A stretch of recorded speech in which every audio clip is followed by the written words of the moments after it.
Sa nagpadayong tensyon, tali Kingdom of Jesus Christ ug kapulisan sa Davao City, human ang pagsilbi sa alias warrant of arrest.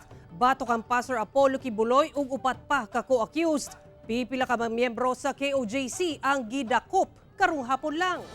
Atong sado ng detalye niini sa live report ni Jandy Esteban. Jandy.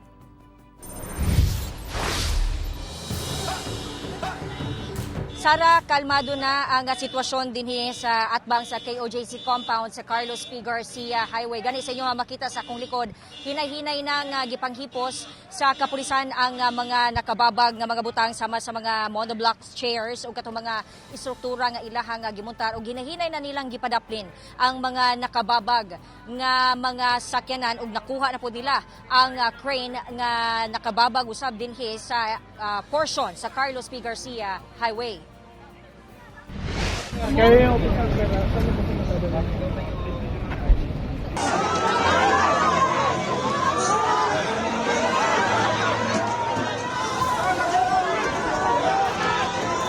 Mag-alas 3 karong hapon, dihang gisugdan og abog sa kapulisan ang KOJC members nga nagbarikada sa Carlos P. Garcia Highway atbang sa KOJC compound.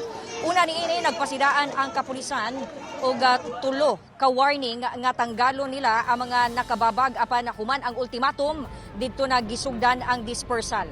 Gitulak sa ubang KOJC members ang mga bidasmag nga pulis apan gisita sila sa ilahang kaubang miyembro nga dili na musukol.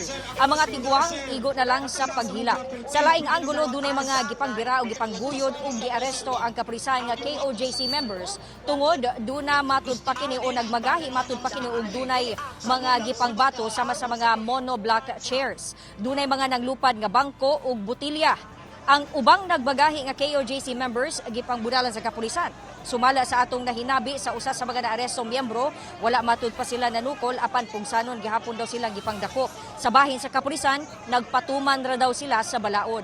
Daling gibarikadahan sa pulis ang lugar ug hinay-hinay nga gipananggal ang gipangmuntar nga istruktura.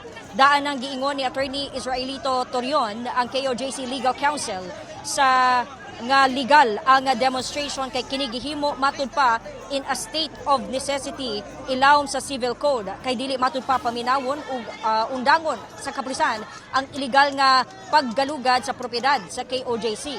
Sa bahin sa Police Regional Office 11, legal daw ang ilahang gihimo ug gituuhan nila nga anaara sa sulod sa compound si Pastor Apollo Kibuloy ug lain pang mga akusado nga dunay warrants of arrest. Sa karon dinhi sa Carlos P. Garcia nga portion at bang niini KOJC compound, dili madugay ablihan na kini for traffic ug pwede na maagian sa mga sakyanan, especially tung mga gusto moadto sa Davao International Airport nga dunay mga flights. Sa na-receive na to nga information 18 ka mga KOJC members ang naaresto human ang dispersal.